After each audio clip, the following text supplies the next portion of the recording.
तो कैसे हो, मेरा न्यू वीडियो में आप लोग का वेलकम है। फिर एक धमाका संग लेके आ चुका हूँ आप लोग के बीच में। जो भाई मेरे गाना को सुनते नहीं सुने हैं तो जाइए मेरा ऑफिशियल चैनल पर, ऑफिशियल बबलू विजय के चैनल पर जाइए, लाइन बाय लाइन गाना सुनिए और गाना को शेयर कीजिए ताकि दूसरे के पास जाए।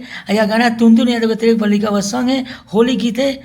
मस्त लगे तो भाई के चैनल को सब्सक्राइब करना बोले। चलिए यह गाना का आप लोग को सुनाते हैं। गाना आप लोग सुनिए।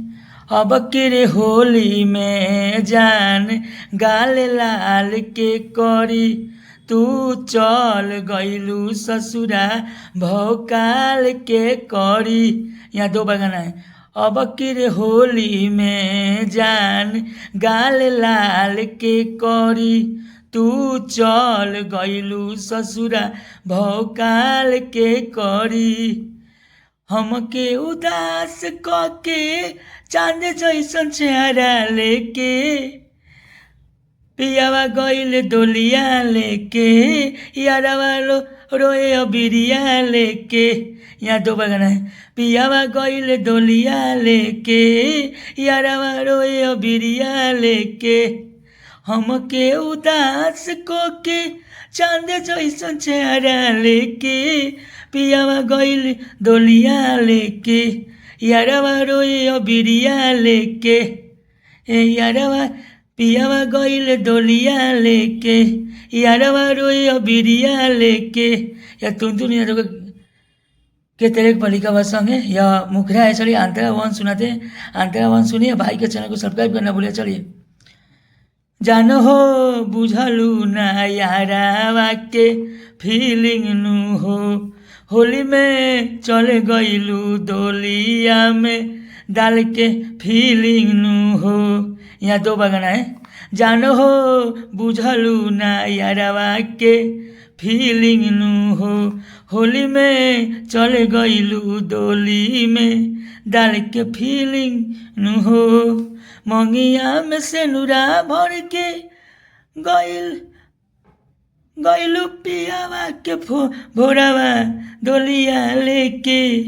मंगिया में से नुरा भर के पियावा के डोलिया लेके, पियावा गईल जनुआ लेके, मजनुआ रोए रंगावा लेके। यहाँ थोड़ा गलती हो गया है, इस गानों को यहाँ पर आप लोग सुधार दीजिएगा। पियावा गईल जनुआ लेके, मजनुआ रोए रंगावा लेके। यहाँ दो गाना है। यह गाना को आप लोग तेरे को बनवा के गा सकते हो फ्री में, और बहुत सुंदर गाना है। आप लोग गाना इसको सुधार लीजिएगा और फ्री में गा सकते हो। आंतरा तू सुनाते हैं, आंतरा तू सुनिए और गाना को शेयर कीजिए ताकि दूसरे के पास जाए। और बबलू विजय के चैनल को सब्सक्राइब नहीं किया है, सब्सक्राइब कर जल्द। यह गाना चलिए आंतरा तू सुनाते हैं। बबलू बिजोर के कइलू उदास हो, आज नई गुफा पास हो, करता एहसास हो। यहाँ दो बगाना है। बबलू बिजोर के कइलू उदास हो, आज नई पास हो, करता एहसास हो। रोहिता के रंगवा जाके रुरावता रुपुरिया लेके, पियावा गईल जनुआ लेके, मजनुआ रोए रंगवा लेके। पियावा गईल जनुआ लेके, मजनुआ रोए रंगवा लेके। चलिए अगला वीडियो में आप लोग का वेलकम रहेगा। फिर धमाका संग लेके आप लोग को बीच में आऊँगा, सुंदर गाना लेके अब आऊँगा और लगातार गाना लेके आऊँगा अपना चैनल पर।